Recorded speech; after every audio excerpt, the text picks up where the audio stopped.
The S&P 500 and Dow closed lower on Wednesday on the prospect of more interest rate hikes. U.S. Federal Reserve Chair Jerome Powell told a European Central Bank forum Wednesday that he did not see inflation falling to the central bank's target rate this year or next year.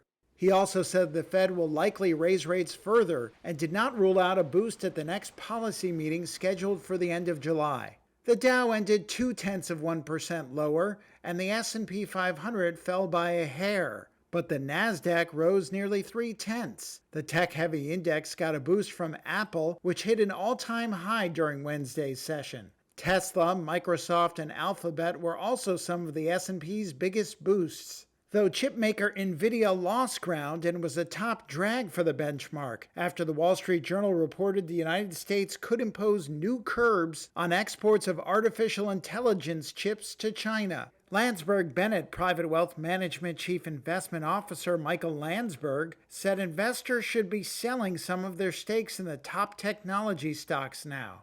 We typically engage in rebalancing. We rebalance twice a year. So ironically, in January, we're adding to those tech names after a miserable 2022. And next month, July, is our time to rebalance in the summer. We're going to be taking money off the table there, not because we don't like the names, but they've certainly got ahead of themselves. I think you need to have a discipline. You can't chase. I think a lot of people now are trying to chase things because these tech names are going higher. But in reality, they've gone higher because they went so much lower before. Even a name like Amazon, which is, up, 40, 50% this year, was down 50% a year ago, and it's still down over 20% from its highs.